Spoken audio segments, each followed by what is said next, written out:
say good evening to everybody and just welcome you to the Navigating Pain at School webinar series. Tonight's topic is specific to creating a healthcare plan with your school. Um, we have other series, like other sessions in the series, and we'll talk a little bit about those as we move forward. As always, we want to take a moment to remind everyone that the content of this webinar is intended for educational purposes only. Even though today we are talking about a healthcare plan, we still want to remind you that it's always important to consult your own healthcare provider to address your child's specific needs and circumstances.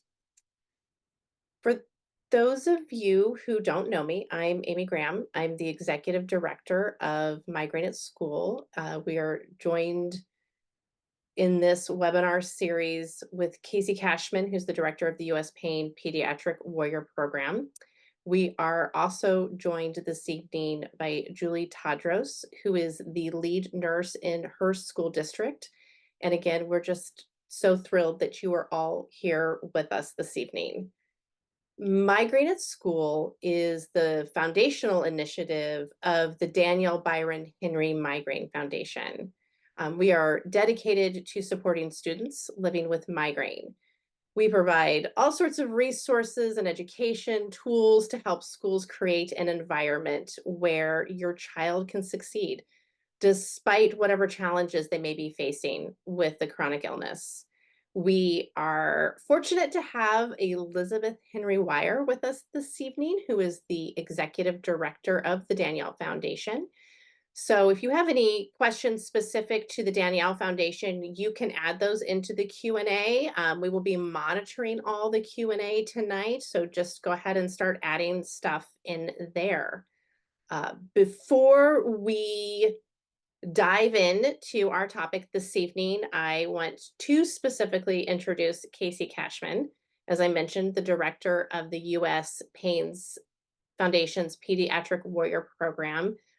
Casey, you want to share a little bit about all the amazing work that you do to support families?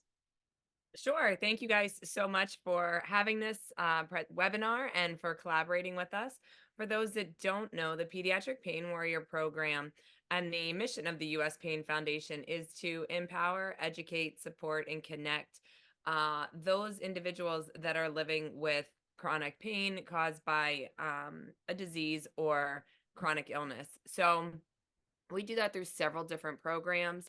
And I think that Elizabeth just put the link right in in the chat down there for you. But we have support groups, we have educational resources, and most importantly, and probably the most fun, is we do offer a week-long summer camp for the entire family. But you can absolutely get more information on that website. Thanks, Casey. So today's session, as I mentioned, is the first in a 5-part series that we're doing this fall, which is all about helping you navigate the school environment when your child is living with pain. Tonight, we are focusing on creating a healthcare plan, which in many ways may be the critical first step to ensuring your child's needs are being met at school. You can see here on the screen the webinars that we have planned further in the series, and Elizabeth is going to throw some links in the chat for you to register for each of these sessions. Registration is open already, so please, feel free to sign up for any of them now. So, healthcare plan. Healthcare plan is, it is essential because it really can ensure that your child's needs are being clearly communicated to the school.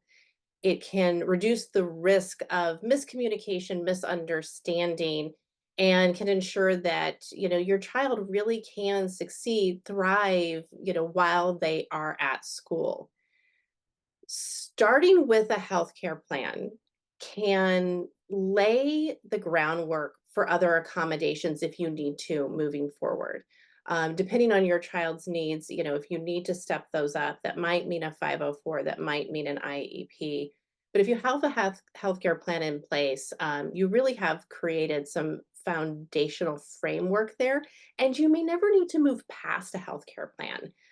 It helps everyone involved in the child's education understand your kiddo's specific needs. Um, and that's it. Like, your child may not need more than that. And if they do need more, we will be covering that information in our further series. To make this as easy as we can for you, we've created a fillable healthcare plan template that we actually created in collaboration with school nurses. Um, it's designed to be a comprehensive yet adaptable tool to your child's unique needs. And it can be used to guide you, the family, for really any pain condition. Even though this plan is specific to migraine and headache, the structure of this plan would be the same regardless of the pain condition. Elizabeth is going to throw into the chat both the Word doc version of this plan and a PDF of this plan. Again, like I said, if you're dealing with something that is not migraine and headache related, the structure of this could be used for POTS. It could be used for juvenile arthritis, depending on what it is. The components of it would be similar. So what I'd like to do now is I'm going to sort of walk through page by page just so you can kind of understand what is in the plan. I mean, again, the basics, you can see I'm sort of moving my cursor around, your child's name, the grade they're in, your name, your contact information. Then the next section is what you would be working with in collaboration with your healthcare provider, your child's pediatrician, or the family doctor. Your, again, migraine and headache specific. What are the symptoms? If your child is living with another pain condition, these symptoms might be different. And you would create this section would be specific to their symptoms related to their pain. We have a section for the current lifestyle changes that your child is using to help manage their pain, whatever that looks like, whatever that is. On the next page, we're looking at medical adjustments. And one thing I want to point out is the word adjustments, and why we use adjustments instead of the word accommodation in the health care plan template is because accommodations are associated with 504 IEP plans. And that language, we don't want that to be misunderstood with the school administration. So specifically for the healthcare plan, you're going to use the word adjustments. Now, the adjustments that you come up with both your healthcare provider and the school could be used for your foundation if you needed to move up to, say, a 504. Again, here though, you're going to work with your healthcare provider. What's medically necessary for your child's medication? What medications are they taking? What's the dosage? How are they taking the medication? What time of day are they taking that? Like, this is all important because once you have this put in place, you're going to sit down most likely with your school nurse to then work on the academic adjustments that can be made so that your child can be in school. The goal here is to be in school as much as you can, to not be missing days, because we know that, not only is that not great for their education, but it can increase isolation, which then can in turn increase, mental health issues, which in turn can increase pain. So, we want our kiddos in school as much as we can have them in school. So sitting down with the right person at your school, again, starting with your school nurse is the best place to start. coming up with what these adjustments are for your child and your family. I would also strongly suggest, depending on the child's age, if they're old enough, having them involved in this process means that they are more likely to be on board and maintaining the plan and taking care of themselves while they're at school. So you can see here, that there are all sorts of different things that you may ask for, and you would work to figure out what makes the most sense for your child. And that may mean, being able to go to the nurse's office for a moment of quiet rest. It may mean having snacks in the classroom if they need it, or being allowed to go to the bathroom without asking in the middle of class. I mean, again, this is up to you to figure out what makes the most sense for your kid. What makes sense for one child may not make sense for another. So this is really, again, it's pretty comprehensive. There's even room for you to add additional adjustments if you need to. Um, any school, most schools are going to want to work with you and do what they can to ensure that your child is not missing school. So, with that, just like the overview of what the healthcare plan looks like, I am just so excited and just feel really fortunate that we have Julie Tadros with us this evening. Julie is the lead nurse for the district that she works in. Julie brings a wealth of experience in pediatric healthcare and school nursing. And on a personal note, I'm especially thrilled to have Julie here this evening because she was a part of the incredible team that took care of my own child when they were in high school. She's just incredibly compassionate, and she's made a significant impact on many families, including mine. So, Julie, welcome this evening. We're just so happy to have you here. Thank you. It's been an honor to work with your family and with the schools. So thanks for having me this Just evening. yeah, so excited. So we have some questions for you, Julie, to sort of, open up this conversation a little bit. And at some point we'll kick it to our attendees. But Casey, we'll start with you. Yes, and I just want to remind attendees that if you have questions, to put them in the Q&A now so that we will get to those shortly. I just wanted to make sure if something popped up, go ahead and put them in the Q&A. But as Amy said, we are thrilled to have you here, and thank you so much for all that you have done for those families, and now for families, so many more families, to help let them know what a healthcare plan is. So many parents can find it challenging or maybe intimidating to initiate the conversations with school about their child's pain. Can you share some strategies from your standpoint that maybe you've witnessed, or that might help some of these families in approaching the school or the school nurse? Can you share some tips and tricks kind of for those families? Absolutely. Yes. So it's emotional to have a child with a chronic health issue. You love your children very much. And I would start with the premise that the people in your school wouldn't be there unless they cared very, very much about your children.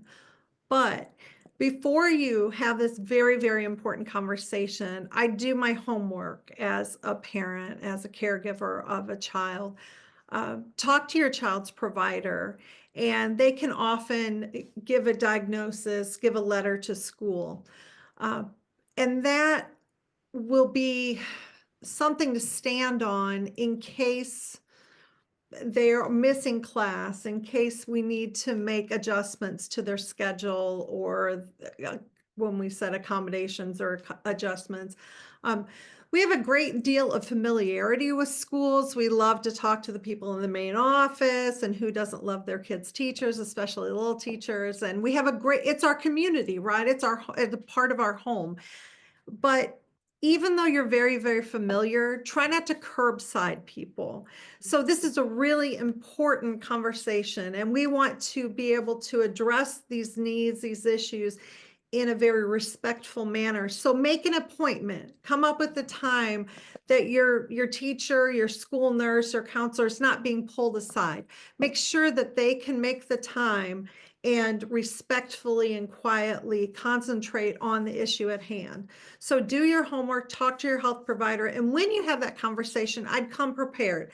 Bring your doctor's note and a list of accommodations or comfort measures that work for your child. So know what could work for you. And it's okay to give those suggestions rather than starting from scratch and saying, hey, my child really benefits from a quiet room and snacks and a water bottle. They have medications. Try to be very, very specific. If things don't work, let the teacher, let the school nurse, whoever you're meeting with, let them know that that's not working for my child. You know your child best, and they know that. Keep it child focused, try to stay at the issue at hand, and try to be very direct and positive. If your child has a medication that they take for their migraine headaches, then ask for medication consents right then and there if you know, and then you can fill those out. And then another thing I'd suggest is asking who the preferred contact would be at school. If something is not going exactly as things should, or maybe if you're worried about something or something's changed, who should I call? Should I call the counselor first? Should I call the grade level office? Should I call the school nurse? Know who's the captain of your migraine ship there and who you're supposed to call. Another thing I'd suggest when I walk in that kind of shows a little bit of preparation on families' parts is I suggest to the parents to have a problem-solving kit. And what I don't know, we call a little problem-solving kit where do they have meds and consents? Could they have a little box where they keep a extra water bottle, keep some snacks, keep maybe a sleep mask or earplugs, something that they like. So those are ways to say, hey, I'm prepared. I'm here to help carry some of the heavy load, and I'm here to work as a team. So keeping it positive, it's okay to expect that the school will really work with you. So those are ways that I would maybe approach that conversation. Hopefully that helps. No, what a great, like, yes. I love the know who the captain of your migraine ship is. I think that was, yeah, I'm like, I need to write that down. The t-shirts. T-shirts. And I'm going to get you a t-shirt, Julie, it says migraine captain. So to sort of, as we, to sort of jump off of that, maybe you started this conversation, but then like, what are some of the challenges as we, start to navigate this, some common challenges that parents may face when they're trying to communicate their child's needs, and how do they overcome these obstacles? That's a really good question. So I think parents really, I think parents are trying so hard to be respectful of educators' time, and they can see when people walk into my office, they can see it's just, I mean, it looks like a circus. I mean, there's a lots going on, and that's our norm, lots going on. But people try to be so respectful that they'll say, hey, can I just tell you this one little thing? Or it's parent teacher conferences and, oh, my child has this new diagnosis. And let me just tell you real fast. So while they're trying to be very, very respectful at Meet the Teacher Night or at parent teacher conferences, we really want to avoid that, hey, let me tell you real fast, because that doesn't allow for thoughtful processing. And so the challenge is how to present that really. They're kind of your first question is to be able to say, hey, let's sit down in a time that's convenient for both of us, and hopefully face to face. But if it can't be, we have lots of ways to talk. And let's really make sure that we've processed this, and I give us both time to breathe. If you can have, I know it's a challenge to try to figure out what's going on at school, but if you can have your child's input, no matter how small they are, if you can have your child's input, the way your child perceives the day is what's important. You might say, well, it's only this much time. Well, it's pretty dark in this area. What does your child feel about that? Do they not like to work? Sometimes what you're a challenge is what your perception is of the situation, is not what your little child's perception is. They might not want to sleep in the dark room because it's scary in the dim room, right? And they're scared of the dark. And so that's an easy fix.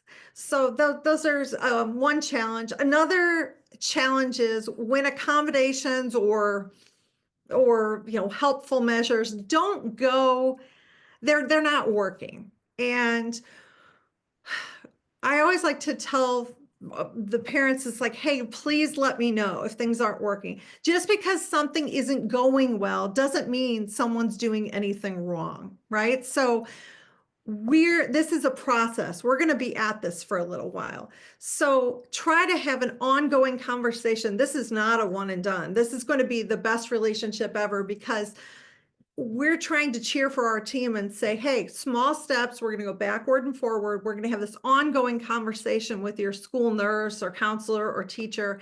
And if things aren't going well, accommodations aren't working, we're going to adjust. And we need to know, hey, if he drinks cold water at home, it's working out really well. Can we do that at school? Absolutely, we can. And ask how things are working at school and let them know how things are working at home. So people will say, I'm kind of deviating off course here, but another challenge is people think they're going to keep this headache diary. And this might be for a different talk, but I won't be on that talk. So people keep a headache diary, and they think by the time some of our parents will say, oh, the challenge is here, I have my diary, I bring it to my doctor, I get the diagnosis, I get my care plan, and I stop.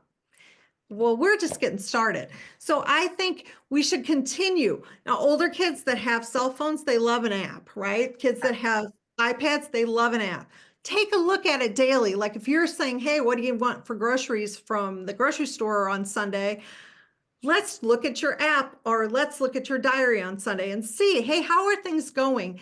And review it weekly with your child. It can just be a few minutes, but really kind of review. What you're doing is looking ahead. A challenge is, for me, a challenge is we're teaching children how to approach their own health care. So they need to be involved. And so just say, hey, remember how we got to bed half an hour earlier? Look, your headaches have gone down a little bit. See how we're eliminating the junk food and we're starting to eat more apples? Hey, that worked out pretty well. We're going on a nightly walk as a family. Wow, look at that.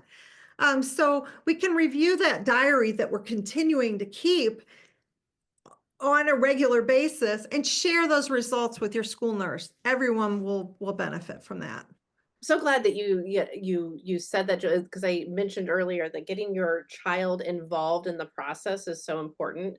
I mean, obviously, like at whatever level we need to do that. Like, like that conversation with a 5-year-old looks different than that conversation with a 15-year-old. But if we have their buy-in, they're going to take care of their health in a different way. So I'm so glad you mentioned that. And yeah, we're a big fan of the headache diary. We're a big fan of once you hit that certain age, they're going to use an app. Just let them use their phone and use an app. So It's the only time you don't complain about them using their phones and stuff, right? And you're like, exactly right. Right, until they Casey? get old enough that then they tell you, no, I'm just doing everything on my diary. Don't worry. I'm Don't just doing worry. I'm everything. certainly not looking at TikTok. That's fine. No, no. And I just really appreciate when you sit there and say, to really get the kids' input on things. I know with my own son that I thought there was going to be challenges that weren't challenges for him, but it was how I was perceiving things. And so really getting their intake on it, because they are the ones that are in school every day and dealing with it. So I do think that is when it's age appropriate, right? That is so important. Exactly. But in your experience and expertise here now, is that how important is it? And I know the answer, but I feel like you can never really get this through enough to people, that to really have that collaboration approach with the school versus a confrontation approach, and already going in with the mindset of they're not going to help, or this is going to be a challenge. How important is it to go in with that open mind of this is going to work, this collaboration is gonna help? I'm a mom, and I always say people can be unreasonable about two things, their money and their children, right? So people get very emotional.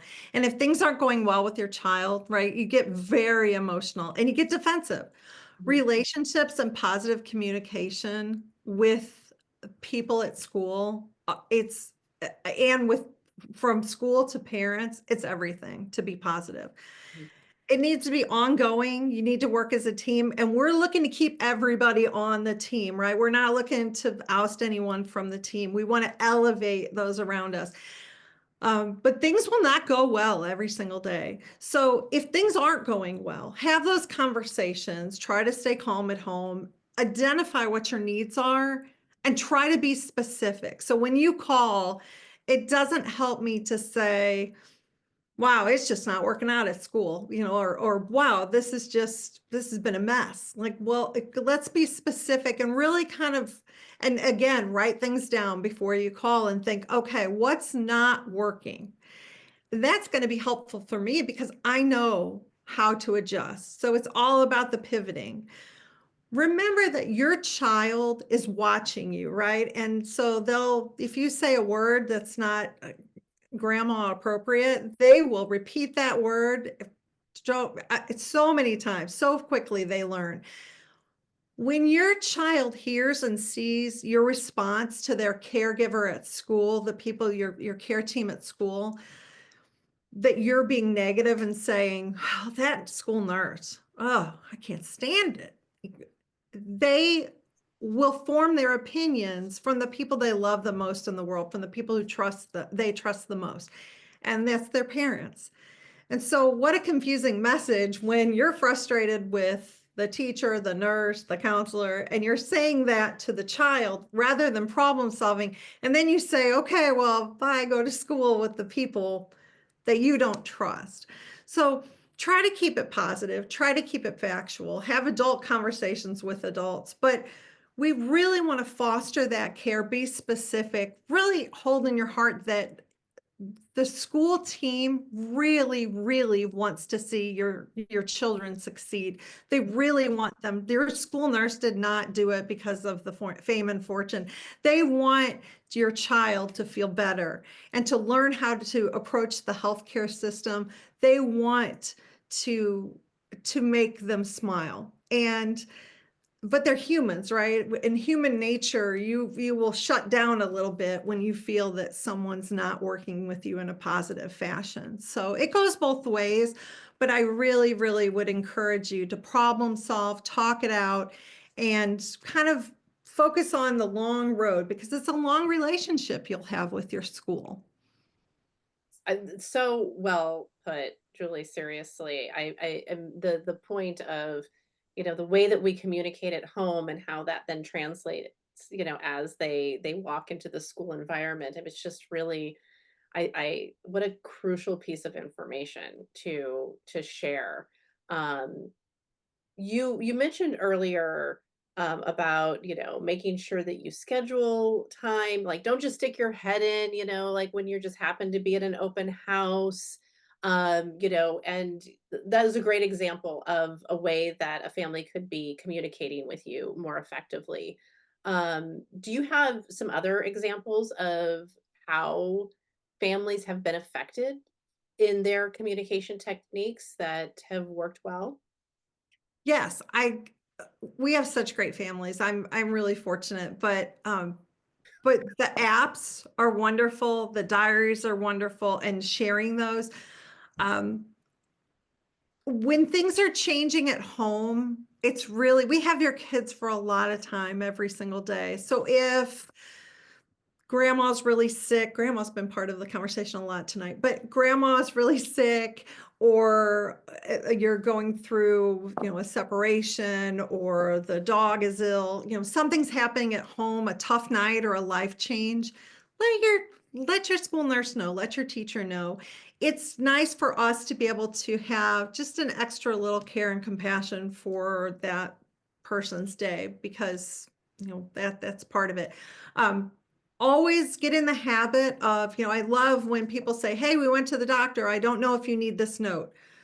just know that we will want to see the note. How are things going? Or just for absences.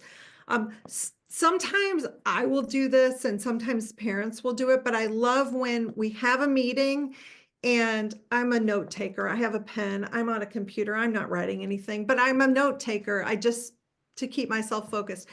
I love to summarize a meeting at the end, just send a quick email. Thanks. It was great for talking, just to make sure what the school nurse was trying to say was what you actually heard, or what you were trying to say came across that way. Making sure the conversation was clear and everyone's on the same page at the end. I think that really helps also, saying, gosh, when did little Sally start getting nauseated with those headaches? And we can go back and say, wow, on March 4th, we discussed the nausea and how we're adding Zofran on as a medication. So things like that. It's nice to summarize that conversation in an email later. So it's really good. One of the tricks that I think is so important that I would suggest using as a parent is ask to be notified when your child, and it can be, by the way, my office is in a high school setting. You can say, hey, text your mom. Can you text your mom and let her know? Something very fast. It doesn't have to be in depth. Ask to be notified when your child uses their as needed medicine. If your child needs prescription medicine for their migraine at school, they're not sometimes going to come home and tell you. So ask to know. Just ask to be notified somehow. You can also ask to know when they come in for headaches of any sort, just to say, hey, can you let me know? Or you can even call and say, hey, how many times in the last week? I think parents would be surprised at how often their children with migraines are spending with their school nurse and how often they're medicating just to get through their week. Because then we can talk about chronic daily headaches, and we can talk about analgesic overuse and just rebound headaches, and we can talk about all kinds of things, but ask the school nurse to communicate those things. And I think also children have if you think they do, they really don't have any idea what's appropriate amount of use. They'll say, well, I take Advil every day. You think, no, that we're going to get ourselves into a real pickle here. So they don't know yet. So let's help them learn. So ask your school nurse to, I've belabored that, but ask your school nurse to communicate with you about what treatments are happening at school, because you may never know.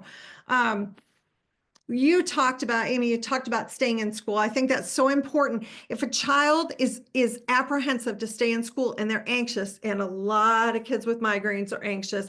So if they're anxious about staying in school, if we can just get them their comfortable things, their eye mask, their earplugs, their ice pack, their medicines, and have them rest, even if they don't go to class for 5 minutes, if we can keep them in school and keep them from fleeing, if they're a chronic go-homer, if we can keep them there and have them, and that's a leap of faith for folks, to have someone caring and safe to help care for them, and they get to stay, and then we celebrate that. If they're comfortable enough to stay, it's not a failure to go home. If they're comfortable enough to stay, that is a really, really big step. So that's something that's really worked. The problem solving kits of, things that help your child is good. And then sharing with each, like their support groups and things that really helps as well, sharing those with other families. So that's a good thing. Okay. No, I know That's that my was long like, drawn out answer. this is why you're here. I know. I mean, you're just a wealth of information. And I love that you pulled it back to, like, our goal is that we want the kids to be able to be in school. Like, we understand that that's not always Right. we can't always do that. We have some of our families where you're looking at really severe chronic cases. For tonight's discussion, though, and if you are able to navigate the school system with a healthcare plan, then we probably are able to keep our kids in school. And that just means having the right tools and being in really good communication with, your school nurse. So, yeah, I think that that's really important. I agree completely. And I mean, Julie, how can parents ensure that their healthcare plan is going to be respected and implemented when they are like when they send their kids to school. Like, how can they reassure their kids that, listen, if you're not feeling well, we have these steps in place for you to try and last throughout the day. Like, how can they have those conversations and a parent feel comfortable sending their kid off? So, and that's another place where we assume positive intent, right? So most times if your child's plan is not being followed, it's simply an oversight or misunderstanding. It's just someone forgot. The people are busy, people are human. Share the plan, and usually when you submit a plan, that plan either by your school counselor or school nurse is shared. If you're in elementary school, you can just hand it to the teacher and the school nurse. But if it's a high schooler, there's lots of folks, right? And a coach, don't forget the coach. But if there's coaches or theater coaches, so those sorts of people need to know. And your school nurse will share, or counselor will share those plans with other educators that are on your child's team of educators. If for some reason the some teacher says, gosh, the APS or physics teacher says, well, we have a test today. They can't go to the nurse. We have a test today. And you say, oh, remember, we have a plan that, so if that happens, your school nurse is happy to advocate, and we do it all the time, and say, that's sorry, we're just going to have to remind that, or remind you to reschedule that. So we can help advocate, but gentle reminders. I wouldn't start by emailing the school board and everyone you can think of that you can find on your teacher's team. Gentle reminders to start with. Try to self-advocate for your child and say, hey, here's why. Sorry, I understand that this is a really important time. It's always during stressful times, right? So it's times when there's finals and things, but we wanted to give gentle reminders and advocate for your child. And even though I assume positive intent, I follow up in writing and say, so great to talk to you, Mrs. Graham. It was so great to talk to you. And little Jimmy, we had his migraine today, and here's how we'll work with it in the future. And thank you so much for understanding. I appreciate your support. So in writing as well really kind of nails it. Now, if the plan has been shared and it's not being followed still, and that's a little more rare, honestly. I mean, it's not rare, but it's a little more uncommon that somebody will just flat out say, well, that can't happen. Then you want to maybe talk more about a 504 plan or an IEP if you need it, or if you have a 504 plan that's not being followed, you can talk to the 504 coordinator. In my experience, it doesn't generally go that far. Usually if you have a polite conversation and explain things in a calm fashion and follow up in writing, things work out okay. Sometimes if you call the school nurse, that school nurse can advocate for you and say, let me resend the plan and remind you why we need to work this way. So reminding that we're going to have to work with this team for years, right? So we want everyone to try to get along if we can. And most times we really can. No, I mean, that makes a lot of sense. And, I think that trying to develop the best relationship you can with the school team is going to lead to more success. Um, it looks like we have a few questions that have come in, so I'd like to go ahead and throw these out. Some of them will probably be specific to you, Julie. Some of them will be to the group. But the first one from Carrie is, how do you support your child or your student, in explaining to their peers why they have chronic pain and why they may need care at school? So I'm sure you have students, Julie, that they need a little bit more care, and they may be embarrassed to talk to their friends or their classmates about it. So um, how do you, one, support that student, and how would they explain this to their peers?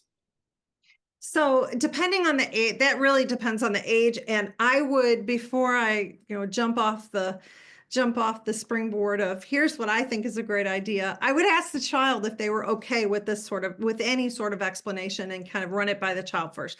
But one of the great parts about, who doesn't love a good Amazon package on their porch or a good local bookstore, right? So if you go online and look or go in your local bookstore, they have so many storybooks or, things for younger kids. Older kids, people can usually understand, but younger kids are just darn curious. And young kids love to be helpers, right? So we have had good success with maybe someone reading a storybook of, so and so has, a health, it's whatever health issue, Billy has diabetes, and kind of putting it in a storybook fashion of what does that mean? Enlist the help of other kids. If someone needs to walk down to the nurse and they need, a helper, it's fantastic to have someone, if we're asking a favor of someone, they like us more. That's just basic psychology of people love to help you.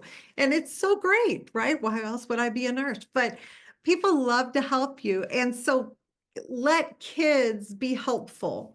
I think you'll be surprised of that. But yeah, my first suggestion would be look for those books and encourage the teacher to help, give a lesson and read. The child may be of an age where they can help with that. Yep. Which I'll say specific to the migraine headache, we do have a lesson plan now for younger kids, which anybody, there is, information on our website. There's a book called Migraine and Mia, and, it's all about a little girl with migraine. And that's a great way to start. Bring the book in. Would you be willing to read this to the class? And let your kiddo sort of have a conversation. I think that that's a really wonderful place to start. Um, so we have a question because I mean I will, knowing you, Julie, and just what an amazing school nurse you are.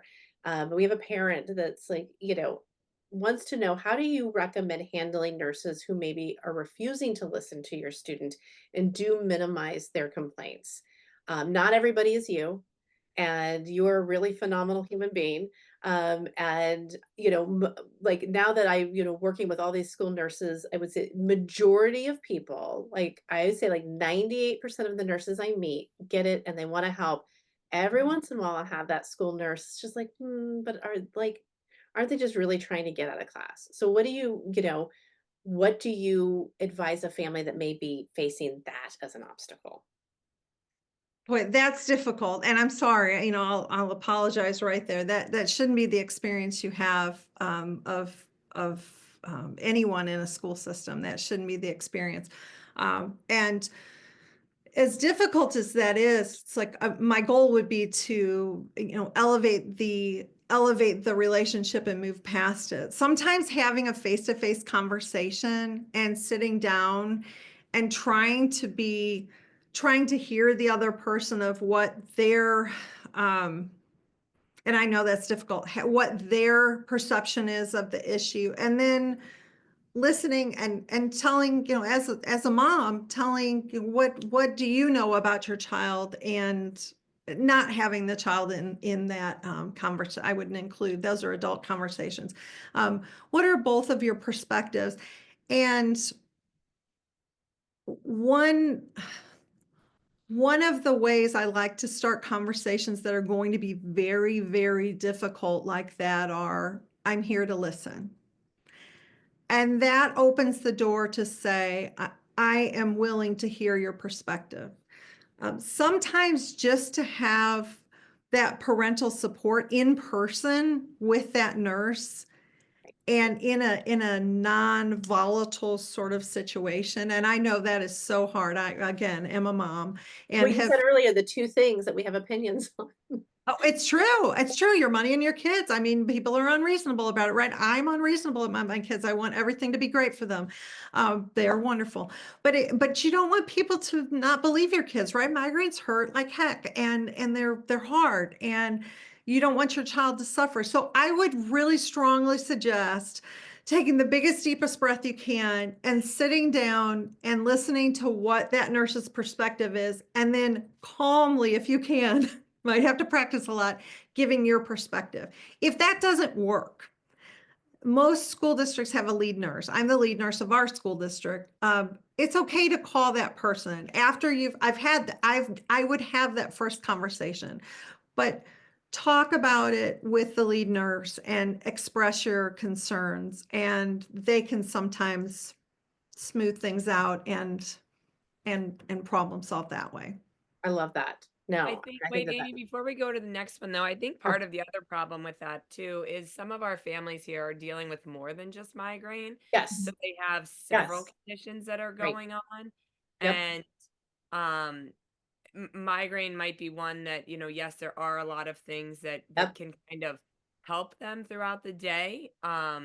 But then there are some other individuals here who have some other conditions that are maybe a little more tricky. Mhm. And so a lot of times a school nurse can look at them and they're complicated, right? It's not as simple as go and lay down in a dark room Right. or, those types of things. And so from that standpoint, that's where I also think it can be challenging. And when you're saying to stay calm, I completely agree, but I've also been that mama bear that has not been able to stay calm when things have I happened to agree. my kid in school, and you know about it afterwards.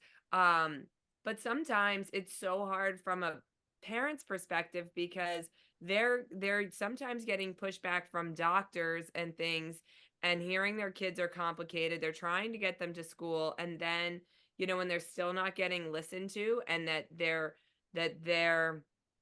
child then is almost being called out and made to feel like when they go to talk to them, like that they're not being heard and not being listened to.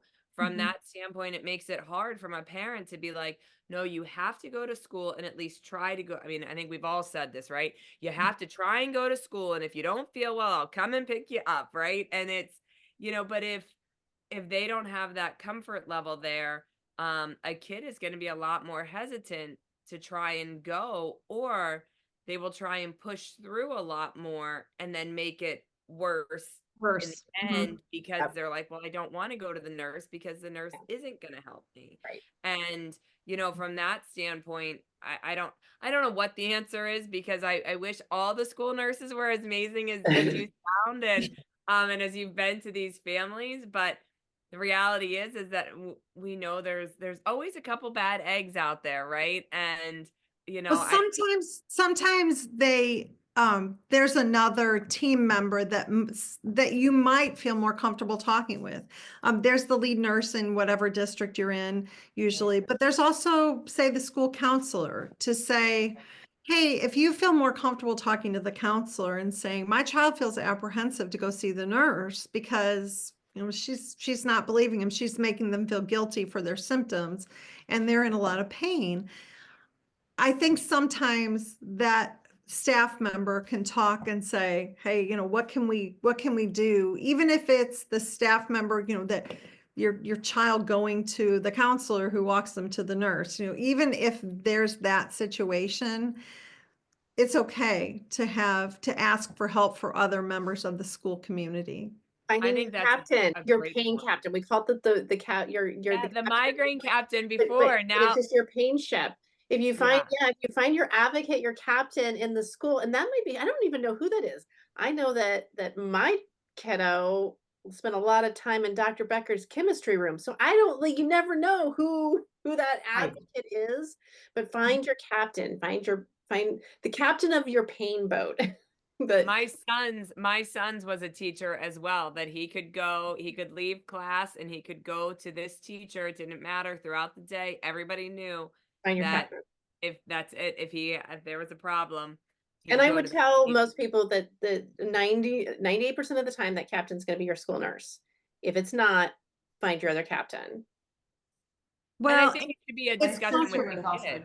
a teacher. Yeah. It's comfortable for, there is no honor like being a kid's, a kid's trusted person. I mean, that's fantastic when a kid has, it chooses you to say, hey, I'm having these headaches, or I'm having this trouble with whatever, and you're able to help. I mean, that's why you go to work in the morning at a school.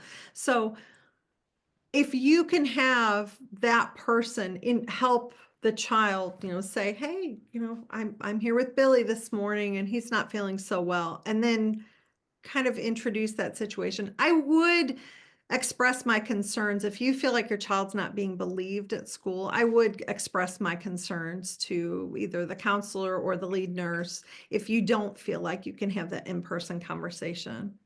I think that that's smart. We have another parent who is asking, in some of these larger school systems, and we have some of them here in the city that we live in, Julie, where the school system is big and you kind of you have those floating nurses. Like, not all schools have a dedicated nurse. There may not be as much space that, specifically there are space constraints for that private, quiet space, Mhm. and possibly teachers who are non-compliant. You know, how do you navigate? Like, how do we navigate that when, you're sort of dealing with a, maybe not a nurse that's there every day, and the teachers who maybe are a little less compliant? I think sometimes and I agree that in my school, sometimes we have spaces that sometimes we have a lack of space where, if two people are vomiting in the health rooms, I'm not going to have a child lay down with a migraine next to them. We don't need an extra. Fine, it's fine. Just put your We earplugs in. don't, yeah, we don't need a souvenir from the office. So Put the eye mask on too so that's you right. don't see it, We don't need 3 of you going Right. out. Well, sometimes what I'll suggest is to say, hey, if you've got little spongy earplugs, or you can just close your eyes and just sit in a chair, kind of lean your head back, and in my office, just say, I'm going to turn the lights a little more dim in my office, or you can go to the counseling office. Um, those are places that would be not ideal, but to say, hey, you can't come lay down in here and it's loud in this nurse's office because we have all kinds of things going on. Sometimes, if that's the reality of the situation, we might say, hey, how would it feel to go to the library and sit at one of the back desks and just put your head down? And the librarian is a short call away to say, hey, they can just put their head down there, or in the back of the class, or in the guidance department, or somewhere else. So sometimes you really do have to get creative, and that's where having that preparation box is like packing for a trip. Anticipate what might go wrong, and it will. That will have space constraints sometimes. Sometimes there'll be a sub. So having like little spongy earplugs, or an eye mask, or headphones, or some sort of comfort for your child is really important. So kind of think ahead and problem solve. And you might say, hey, if the nurse's office isn't available, where would be a secondary location that could be a safe space Right. to just rest and close your eyes? And usually we can find a place if we work with that.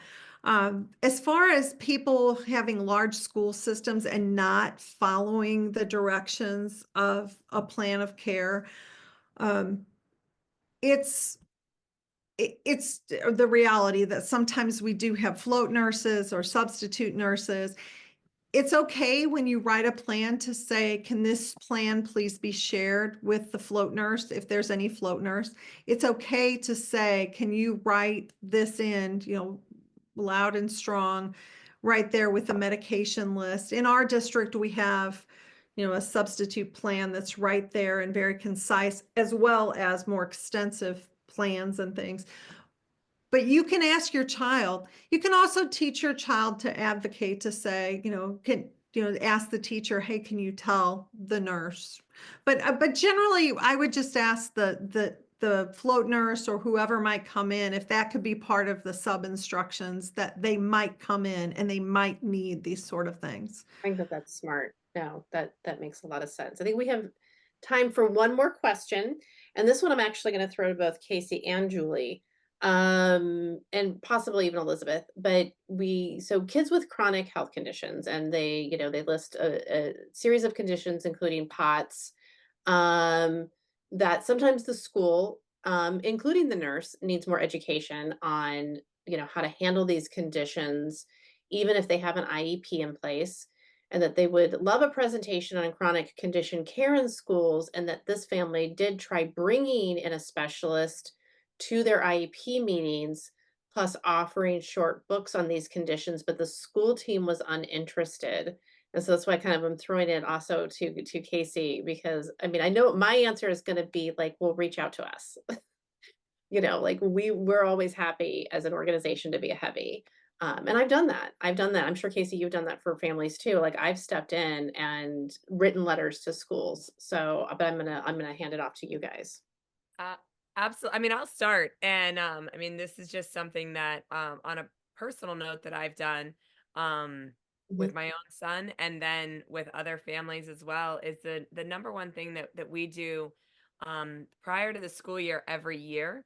The teachers have to go for in service days and like their continuing credits things or whatever it is, but they have to be there. And I actually made it that my son's entire team, so every single one of his teachers, the school nurse and his counselor, as well as either the principal or the vice principal, were all in on that meeting. And my son and I went and we spoke to that entire team all at one time. And while it wasn't a full education on exactly the different conditions, it was my son who gave the presentation when he was old enough. I mean, this is when he was in high school and was able to say, I have this, this is what it does to me, and this is how you can help me. Mhm, And I will tell you now that if the school is uninterested from a student's perspective right off the bat and them coming forward and expressing this, then that's going to be a problem teacher to begin with the whole time, and you'd rather know about it now. But that really went a long way is that we got that meeting to be scheduled so that all of them had to be there. All of them knew what excuse me, what the plan was, and his teacher that was his captain, everybody knew that that's what it was, and this is how things were going to go.